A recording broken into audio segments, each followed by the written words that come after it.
সরস্বতী পুজো।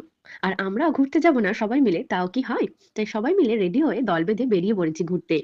গন্তব্য পানিত্রাস, অর্থাৎ কথাশিল্পী শরৎচন্দ্রের বাড়ি। পথটায় বেশ ভালো লাগছিল যেতে যেতে, যেহেতু অনেকটা রাস্তা। আমরাও খুব হাসি গল্প মজার মধ্য দিয়ে আস্তে আস্তে যাচ্ছিলাম।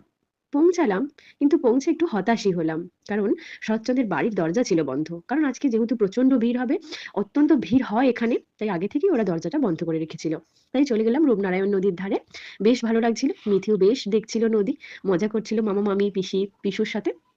এরপর আমরা শুধু তো ঘুরলে হয় না, চলে গেলাম ফুচকার স্টলের দিকে। নানা রকমের খাবার আছে কিন্তু মেলাটার নদীর ধারে। তো একটা একটা করে তো খাবো, প্রথম ফুচকা দিয়েই স্টার্ট করলাম। ফুচকা খাওয়ার পরই মনে হলো চলো একটু সেলফি নেওয়া যাক। তাই তো চলে এলাম ছবি তুলতে। শুধু ছবি তো তুললে হবে না, সেই ছবি দেখতেও হবে। কারণ ছবি তুলবো, ছবিটা কেমন হয়েছে সেটা তো আমরা দেখবো না। তাই ছবি দেখলাম, ছবি ঘুরলাম, ছবি তুললাম। এবং মিতিও যেহেতু ও ছোট ছোট দুটো দিদি এবং একটা দাদা পেয়েছিল, ওরও সময়টা খুব ভালো কাটছিল। ও দিদি দাদাদের সঙ্গে মজা করে আইসক্রিম খাচ্ছিল।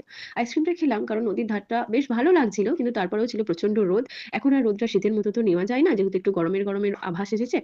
তো আইসক্রিম খেতে খেতে আমরা একটু ছায়ার দিকে চলে গিয়েছিলাম। এরপর জামাইবাবু খাচ্ছিল ঘুগনি, এবং বোনকেও কিন্তু সাথে খাইয়ে দিচ্ছিল, খাওয়াতে বলেনি বোনকে। যাই হোক, এইভাবে আমরা আইসক্রিম ফুচকা ঘুগনি সমস্ত কিছু খাবার পরপর খেলাম। এবং আবারও কিছু ছবি টবি তুললাম এবং পুরো নদীর ধারটা ভালো করে ঘুরে ঘুরে দেখলাম। মিঠি খুব মজা করছিল দিদিদের সঙ্গে। খুব ভালো করে কাটলো আমাদের হাসি মজার মধ্য দিয়ে দিনটা। আমরা তো ভীষণ ভালো আছি, তোমরাও ভালো থেকো এবং সকলকে ভালো রেখো। আজকের মতো এইটুকুই, আবার পরের ভিডিওতে কথা হবে। টাটা।